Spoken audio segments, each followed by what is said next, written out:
11 de octubre de 2023. Pereira, Colombia. Un varón de 53 años fallece en un cuarto de hotel, apartado de los escenarios, apartado de los aplausos, apartado del apellido que a lo largo de toda su existencia trató de sostener como una prueba de sangre. Respondía al nombre de Juan José Rodríguez, aunque el público lo identificaba como el Puma Jr. Poseía el semblante, la mirada y un timbre de voz tan semejante al de José Luis Rodríguez que muchos no lograban oírlo sin que un escalofrío les recorriera el cuerpo. Pero su drama no concluyó con el deceso. Días más tarde, cuando su esposa intentaba trasladar el cuerpo hacia Miami, sucedió algo que parece extraído de una novela policíaca. Dos féminas se presentaron en una funeraria de Pereira. Exhibieron papeles puestos en duda, afirmaron ser hijas suyas y se llevaron el cadáver. El dato más sombrío es este. Según las denuncias, Juan José carecía de hijas. El cuerpo se esfumó, y con él se esfumó también la chance de una autopsia rigurosa, de una prueba de ADN, de una respuesta final para el hombre que murió reclamando ser reconocido. Y mientras eso ocurría, el gran José Luis Rodríguez, el Puma, el ídolo que colmó teatros, comercializó millones de discos y le cantó al amor durante décadas enteras, optó por el mutismo. Si esta clase de historias reales te atrapa, suscríbete a Artistas al Descubierto y activa la campanita para no perderte lo que viene. Hoy descubrirás 3 heridas que transformaron para siempre la imagen del artista.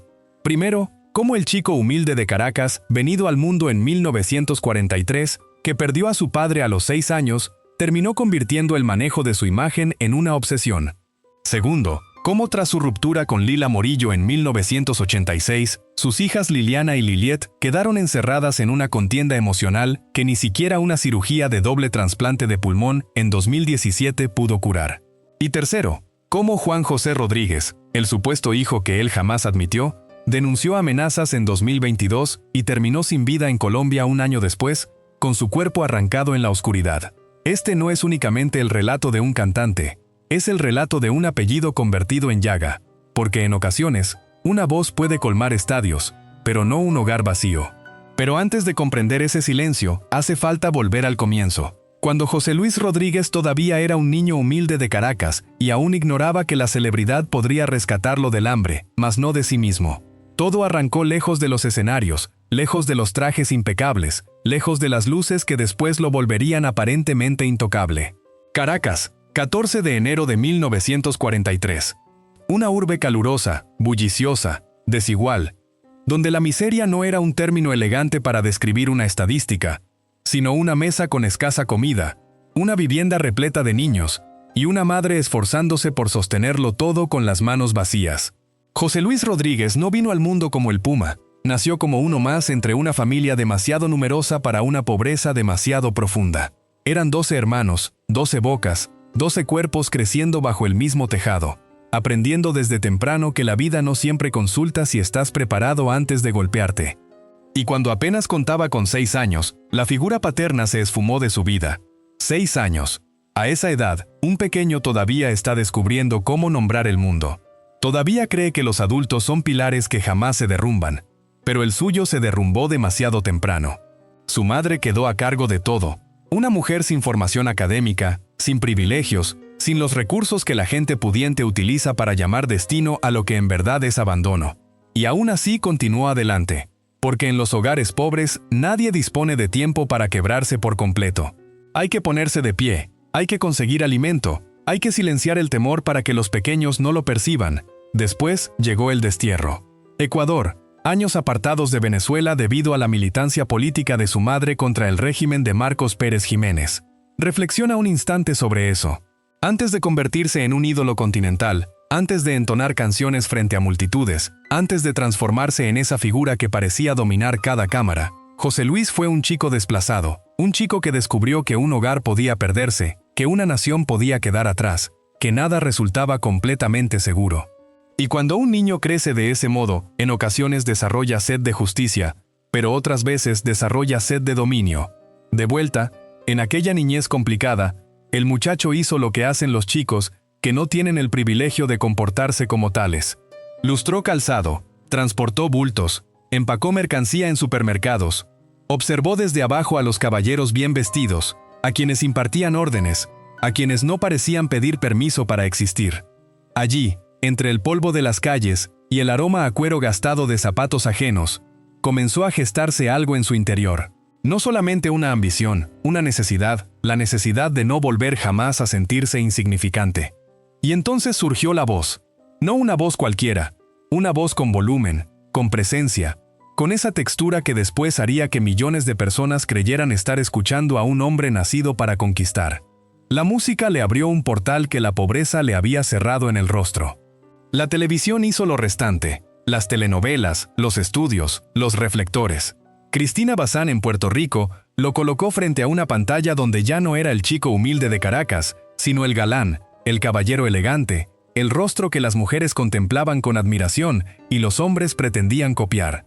Poco a poco, José Luis Rodríguez comenzó a fabricar una versión de sí mismo que parecía invencible.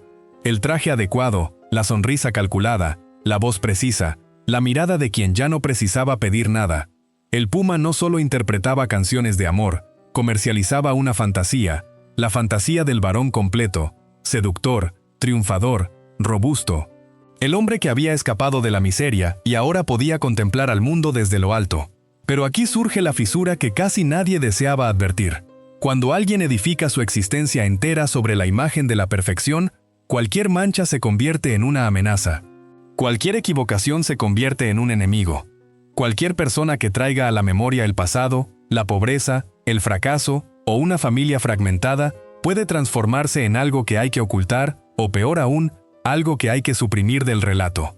En 1966, cuando contrajo matrimonio con Lila Morillo, otra gran figura venezolana, parecía que estaba completando el cuadro perfecto. 2 estrellas, una pareja poderosa, una familia vigilada por la prensa, revistas, cámaras, entrevistas, sonrisas. Desde afuera todo aparentaba estar en orden. Pero las familias no se sostienen con apariencias, se sostienen con presencia, con humildad, con la capacidad de permanecer cuando el aplauso se apaga. Y ahí comenzó el verdadero riesgo. Porque mientras más crecía el Puma frente al público, más parecía exigir que su vida privada obedeciera a la misma coreografía impecable. Nada de fisuras, nada de sombras, nada de heridas visibles. La celebridad le otorgó dinero, le otorgó poder, le otorgó una voz que cruzó fronteras, pero también le otorgó algo más oscuro: la facultad de decidir quién pertenecía a su historia y quién debía quedar excluido. Un apellido no siempre es un hogar. Para comprender cómo esa frase terminaría marcando a sus hijas, hay que observar el instante en que el hombre que había escapado de la pobreza empezó a escapar también de su propio pasado. Porque el auténtico quiebre no llegó cuando alcanzó la fama, llegó cuando creyó posible construir una vida nueva, dejando atrás a quienes le recordaban la anterior. Pero el verdadero quiebre no comenzó con una muerte en Colombia. Comenzó mucho antes, cuando la familia que el público veía en las revistas empezó a convertirse en un estorbo para la imagen perfecta del hombre al que todos llamaban el Puma. 1986. Ese año no fue solamente el cierre de un matrimonio, fue el año en que se quebró una vitrina. José Luis Rodríguez y Lila Morillo llevaban cerca de 20 años casados, 2 figuras enormes de Venezuela, 2 nombres que parecían destinados a ocupar portadas, programas televisivos, titulares de espectáculos. Desde fuera, la historia tenía todo lo que el público deseaba contemplar: fama, canciones, belleza, hijas, éxito. Pero las casas no se derrumban el día en que cae la pared. Se derrumban mucho antes, en silencio, cuando nadie quiere aceptar que las grietas ya alcanzaron los cimientos. Durante años se habló de tensiones, de distanciamiento, de rumores de infidelidad, de heridas que ya no podían esconderse tras una sonrisa para las cámaras. Y entonces apareció Carolina Pérez, una exmodelo cubana, considerablemente más joven que él, 25 años menor. No era simplemente una mujer nueva ingresando en la vida de un cantante célebre. Era la oportunidad de comenzar otra vez, de borrar, de corregir, de edificar una versión más limpia, más cómoda, más controlada de su propia historia. Reflexiona un instante sobre esto. Un hombre que había salido de la miseria, que había aprendido desde pequeño a temerle al fracaso, que había construido su nombre como si levantara una muralla contra el pasado. De repente advertía que su primera familia ya no encajaba en la postal. Lila representaba el recuerdo de los años difíciles, de las disputas, de lo que no funcionó bien. Liliana y Liliet eran sus hijas, ciertamente, pero también eran testigos vivos de una etapa que él parecía querer dejar atrás. Y aquí sucede algo más cruel que un divorcio, porque separarse de una esposa no significa abandonar una historia completa, no significa convertir a los hijos en restos de una vida anterior. No significa levantar una casa nueva y cerrar con llave la puerta de la vieja como si dentro no quedaran niñas esperando. Pero eso fue exactamente lo que empezó a sentirse para ellas. No de un día para otro, no con un solo gesto, sino gradualmente, una llamada menos, una visita menos, una explicación menos, hasta que la ausencia se transformó en costumbre. Si te interesa conocer más historias como esta, no olvides seguir el canal Artistas al Descubierto. Cada suscripción nos ayuda a seguir investigando estas historias. En 1996, una década después de aquella separación, José Luis Rodríguez contrajo matrimonio con Carolina Pérez. La escena resultó perfecta para la maquinaria de la imagen. El hombre maduro, sobreviviente de escándalos, aparecía nuevamente enamorado, y casi simultáneamente, el título de su disco parecía escrito para limpiar el relato: La llamada del amor. ¡Qué nombre tan oportuno! ¡Qué frase tan luminosa para una historia que dejaba a otras personas en la penumbra! La nueva familia se transformó en refugio. Carolina como símbolo de paz. Génesis, la hija menor, como prueba de una segunda oportunidad. Las fotografías exhibían ternura, protección, orgullo. El puma podía mostrarse cálido, podía sonreír con dulzura, podía hablar de amor, de fe, de hogar. El inconveniente era que esa ternura parecía tener una frontera, y al otro lado de esa frontera se encontraban Liliana y Lilibet. A partir de entonces, el relato empezó a cambiar.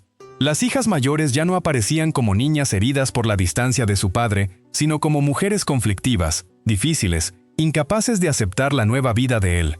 La familia anterior comenzó a presentarse según la versión que él defendía, como una fuente de tensión para su hogar actual. Y esa es una de las maneras más frías de abandonar a alguien. Convencer al mundo de que la persona herida es la culpable de su propia herida. No era únicamente silencio, era una reescritura. El padre, que podía cantarle al amor para millones, comenzó a tratar el pasado como si fuera una amenaza. La esposa anterior quedaba en el sitio incómodo de lo que debía superarse. Las hijas mayores en el sitio de lo que debía mantenerse alejado. Y mientras tanto, la nueva casa se blindaba como una fortaleza emocional donde solamente ingresaban quienes no cuestionaban la versión oficial. Un apellido no siempre es un hogar.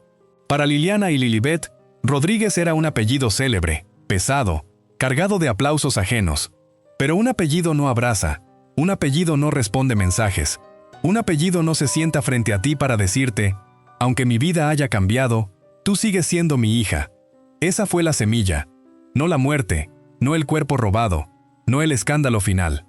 La semilla fue esta: un hombre que quiso empezar de nuevo sin cargar con las consecuencias de lo que dejaba atrás. Y cuando un padre convierte a sus propios hijos en parte de un pasado que le incomoda, la herida no se queda en una generación.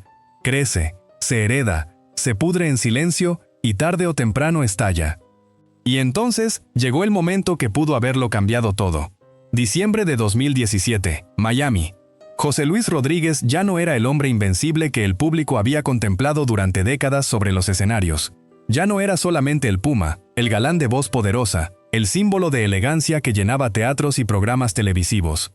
Era un hombre enfermo, un hombre con los pulmones destruidos por una fibrosis pulmonar idiopática, una enfermedad lenta, cruel, silenciosa, de esas que no te matan de golpe, sino que van robándote el aire poco a poco, como si alguien apagara una vela dentro del pecho cada día.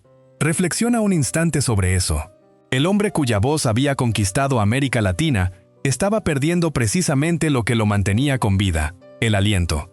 En el Jackson Memorial Hospital de Miami, los médicos prepararon una cirugía enorme, delicada, casi milagrosa. Un doble trasplante de pulmón, no una operación cualquiera, una batalla contra la muerte. Entre los especialistas figuraban Matías Loeb y Nicolás Brosi, nombres que quedarían vinculados a la segunda oportunidad del Puma, porque eso fue exactamente lo que recibió: una segunda oportunidad, un par de pulmones nuevos, una nueva respiración, una nueva posibilidad de mirar la vida y preguntarse qué cosas valían realmente la pena antes de que fuera demasiado tarde.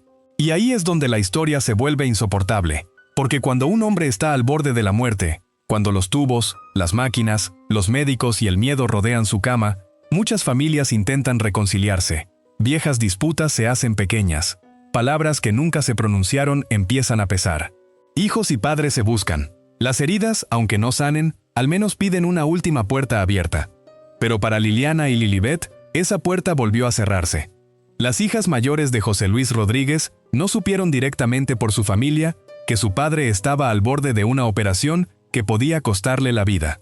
Se enteraron por los medios, como cualquier admirador, como cualquier desconocido sentado frente a una pantalla. Imagínate eso. Tu padre, el hombre cuyo apellido llevas, el hombre cuya sangre corre por tus venas, está luchando por respirar en un hospital, y tú lo descubres por una noticia. No hubo llamada, no hubo mensaje de calma, no hubo un «vengan, esto es grave», solamente silencio. Una de ellas se presentó en la residencia de Miami. No llegó con abogados, no llegó con cámaras. No fue a reclamar dinero, herencia ni titulares. Fue porque todavía había una hija dentro de ella. Porque por más años que transcurran, por más desprecios que se acumulen, hay una parte de una hija que sigue esperando que su padre le abra la puerta. Permaneció afuera 2 horas. 2 horas frente a un portón que pesaba más que cualquier sentencia. Llorando, suplicando entrar, rogando una oportunidad mínima de verlo, de saber si continuaba con vida, de acercarse aunque fuera un instante. Y lo que recibió, según se relató después, fue una negativa a través del intercomunicador. Una voz sin cuerpo, una orden fría, no puedes pasar. 2 horas. A veces una vida entera se resume en una imagen, y la imagen de esta historia es esa. Una hija de pie frente a una casa en Miami mientras su padre lucha por respirar y alguien decide que ella no tiene derecho ni siquiera a cruzar la entrada. Lilibet, por su parte, también trató de acercarse. Envió mensajes, quiso unirse en oración. Quiso estar presente desde donde pudiera, aunque fuera con palabras, pero sus mensajes cayeron en el mismo lugar donde habían caído tantas veces sus intentos de reconciliación, en una pared de silencio. Un apellido no siempre es un hogar. José Luis sobrevivió. La medicina cumplió su parte. Los pulmones llegaron. El cuerpo resistió. El hombre que había cantado sobre amores imposibles, pérdidas, fe y esperanza, volvió a respirar.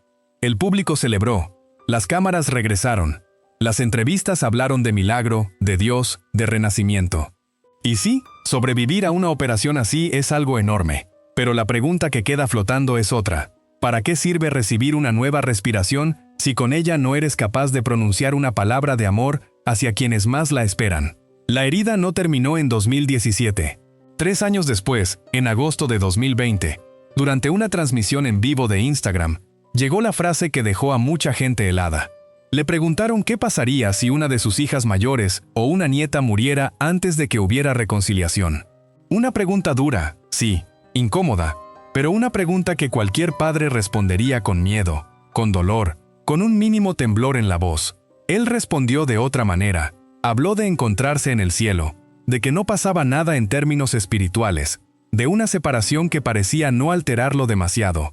Y para quienes lo vieron, para sus hijas, para quienes llevaban años siguiendo esa fractura, lo más duro no fue solo la frase, fue el tono, fue la sonrisa, fue esa sensación de que la muerte posible de una hija no rompía nada dentro de él.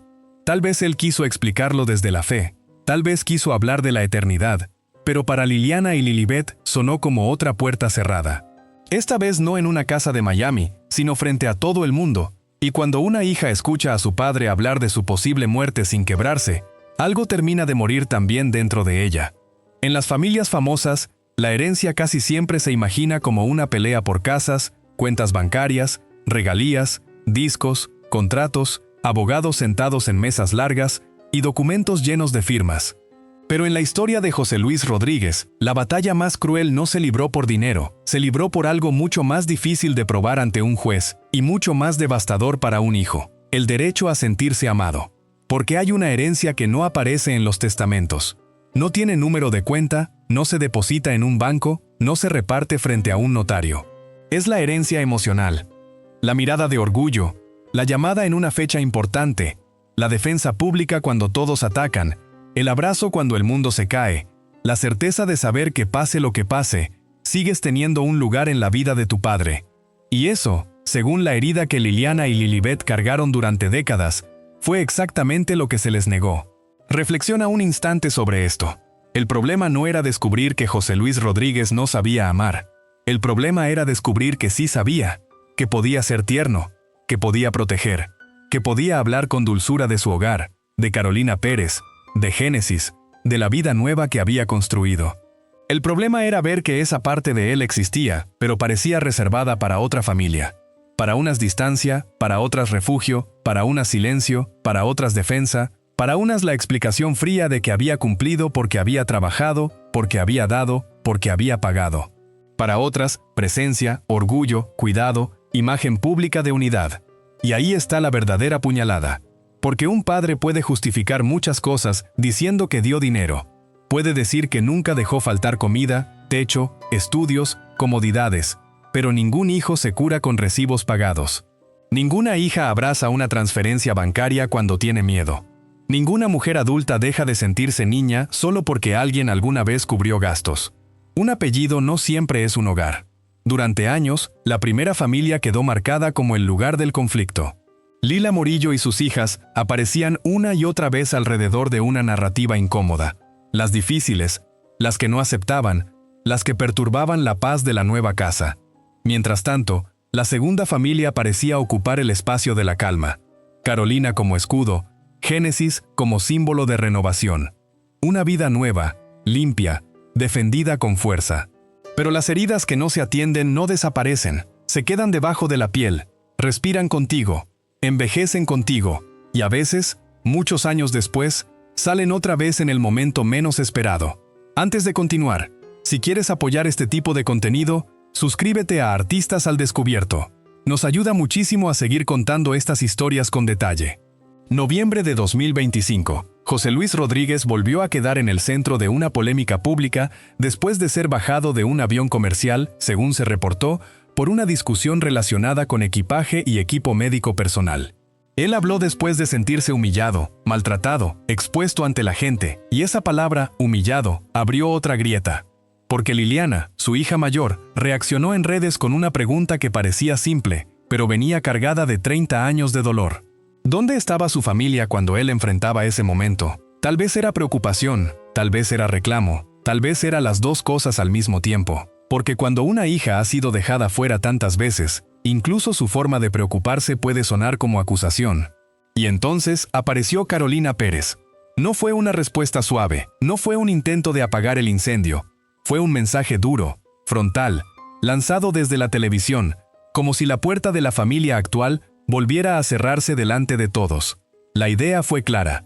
La opinión de esa hija no importaba. Su presencia no tenía peso. Su preocupación no cambiaba nada en la vida del hombre al que seguía llamando padre. Ahí la pelea dejó de ser privada. Ya no era solo una hija buscando espacio. Era una frontera trazada frente al público. De un lado, la familia reconocida, protegida, defendida. Del otro, las hijas que seguían tocando una puerta que siempre parecía tener a alguien del otro lado, diciendo que no. Y quizá esa es la forma más cruel de desheredar a un hijo. No quitarle una casa, no negarle una cuenta, no borrarlo de un papel, sino convencerlo durante años de que su amor llega tarde, molesta, estorba, no cuenta. Pero todavía faltaba la herida más oscura. Porque mientras Liliana y Lilibet peleaban por un lugar emocional, otro hombre cargaba una batalla distinta, más peligrosa, más silenciosa. Un hombre con el rostro parecido, la voz parecida, y una pregunta que lo persiguió hasta la muerte. ¿Qué ocurre cuando no solo te niegan el amor, sino también el derecho a ser llamado hijo? Pero todavía había una sombra más incómoda, una que no entraba ni en las fotos familiares, ni en las entrevistas cuidadosamente controladas, ni en la imagen del hombre que decía haber encontrado paz junto a su nueva vida. Una sombra con nombre, con rostro, con voz. Juan José Rodríguez. Durante años, el público lo conoció como el Puma Junior, y ese nombre, que podía sonar como una estrategia artística, era en realidad una condena. Porque no hay nada más pesado que caminar por el mundo cargando el eco de otro hombre en la cara, en la voz, en los gestos, y aún así escuchar que ese hombre no te reconoce. Míralo por un segundo. Un cantante con rasgos que muchos comparaban con los de José Luis Rodríguez, una voz profunda, grave, parecida, una forma de presentarse ante el público que parecía perseguida por una pregunta que nunca se apagaba. ¿Era o no era hijo del Puma? Pero esa pregunta no se resolvió con un abrazo, se resolvió con negaciones. José Luis Rodríguez nunca lo reconoció públicamente como hijo, y no solo eso, en distintas ocasiones sostuvo una versión que para Juan José fue una herida abierta, que él no era su hijo, sino hijo de su hermano Oswaldo Rodríguez. Piensa en lo que significa eso. No es simplemente decir no eres mío. Es desplazar la historia hacia otro hombre de la misma sangre. Mover el origen, cambiar la raíz, convertir la identidad de alguien en una discusión pública. Un apellido no siempre es un hogar. Y para Juan José, ni siquiera el apellido parecía bastar. Porque una cosa es no tener fortuna, otra es no tener escenario, otra es no tener fama, pero no tener origen, no tener reconocimiento, no tener un lugar claro en el relato de tu propia vida, eso es otra clase de vacío. Un vacío que se vuelve más cruel cuando el mundo entero te mira y te dice que te pareces demasiado al hombre que te niega. Durante décadas, Juan José vivió atrapado en esa contradicción. Para unos era el hijo no reconocido, para otros un impostor, para algunos una víctima, para otros una amenaza. Y eso lo colocó en un lugar peligroso, demasiado visible para ser ignorado, pero demasiado incómodo para ser aceptado. Porque si su historia era cierta, entonces no solo hablábamos de una familia rota, hablábamos de una vida entera dejada en la orilla, de un hombre que creció sin el derecho básico a una respuesta definitiva, de alguien que no buscaba únicamente dinero, ni fama, ni una portada más. Buscaba algo mucho más elemental, que dejaran de tratarlo como una sombra. Y aquí, la historia se vuelve más oscura. En 2022, Juan José dijo públicamente que había recibido amenazas. No lo dijo como un rumor lanzado al aire, lo dijo como alguien que sentía que su vida podía estar en riesgo. Según su versión, había una campaña en su contra, una presión que venía de personas vinculadas al entorno de José Luis Rodríguez y de la familia que protegía su imagen actual. Hay que decirlo con cuidado. Eran denuncias, señalamientos, palabras de un hombre que afirmaba sentirse perseguido. Pero aún así, el peso emocional de esa declaración es imposible de ignorar. Porque cuando alguien dice, si algo me pasa, ya saben de dónde viene, la historia deja de ser solo farándula. Ya no estamos ante un simple conflicto de apellido. Estamos ante miedo, ante documentos, ante abogados, ante periodistas, ante un hombre preparando una especie de seguro final por si su voz era apagada. Juan José aseguró que había dejado información en manos de personas de confianza, una documentación que, según él, debía salir a la luz si algo extraño ocurría con su vida. Imagínate vivir así, no como artista, no como hijo, no como hermano, sino como alguien que necesita preparar su propia defensa antes de que el peligro llegue. Y mientras tanto, al otro lado, el silencio seguía funcionando como muro. José Luis Rodríguez continuaba siendo el Puma, el sobreviviente del trasplante, el hombre de fe, el artista que hablaba de milagros, de segundas oportunidades, de vida.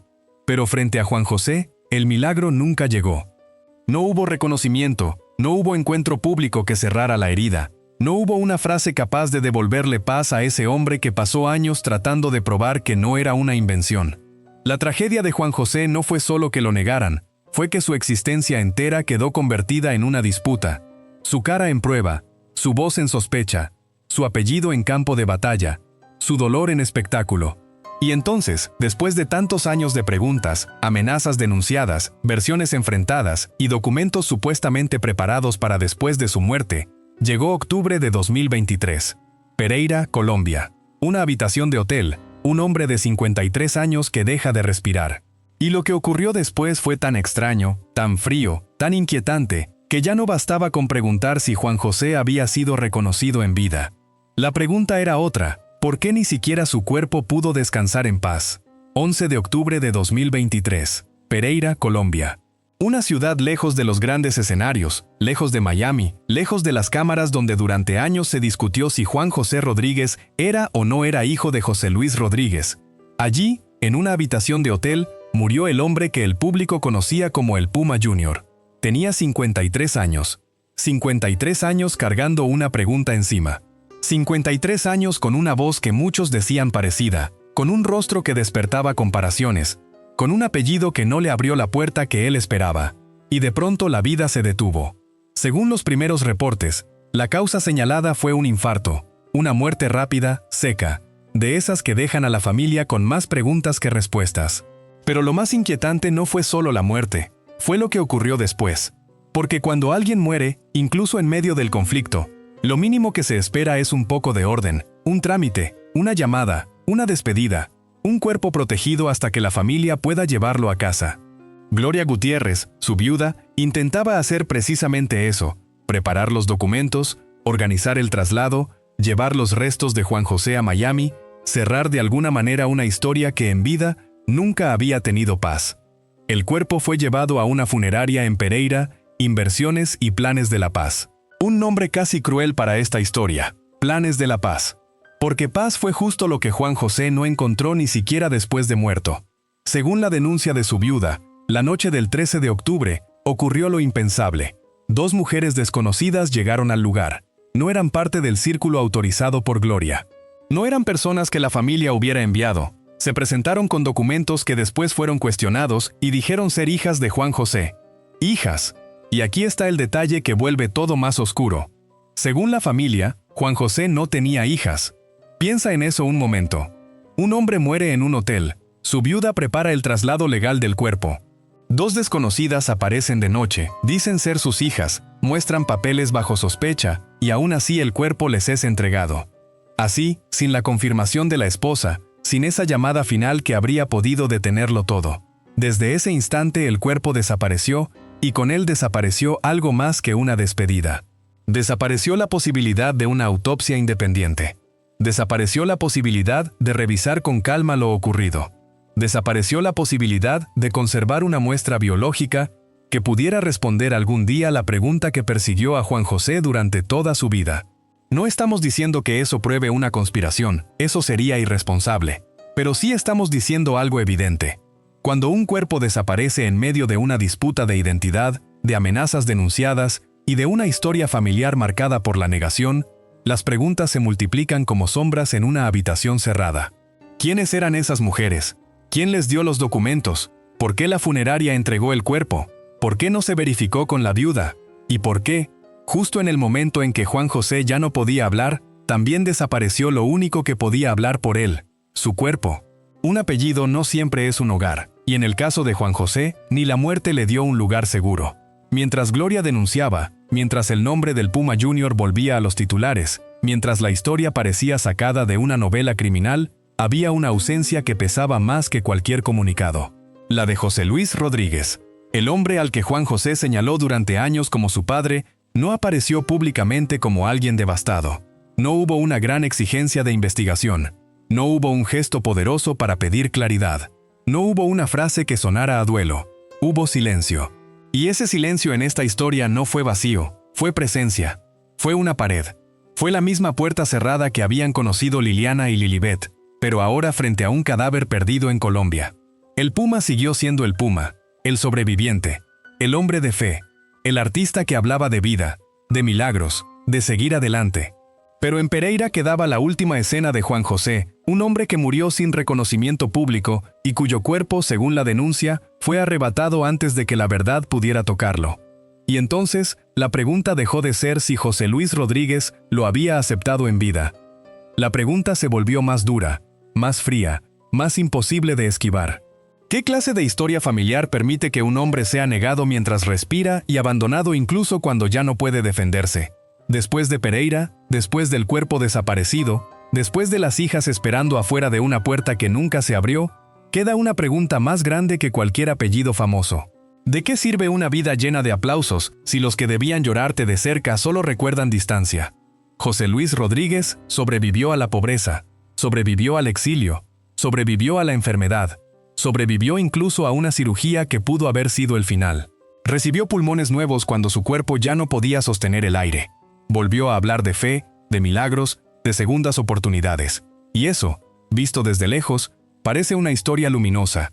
Un hombre venciendo a la muerte, un artista regresando al escenario, una leyenda negándose a caer. Pero el verdadero juicio de una vida no ocurre bajo las luces.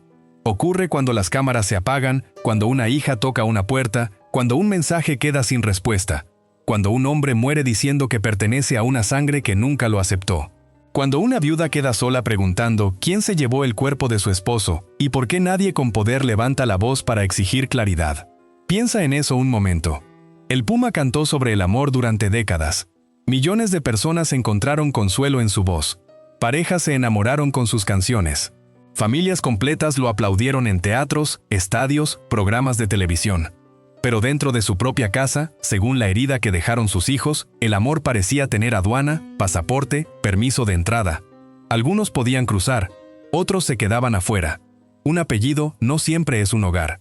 Y quizá esa sea la frase que resume toda esta historia, porque Rodríguez podía ser un apellido brillante en los discos, en las marquesinas, en las entrevistas, pero para Liliana, para Lilibet y para Juan José, ese apellido también fue una pregunta, una carga, una puerta cerrada, una batalla interminable por un lugar que nunca debió ser negociado.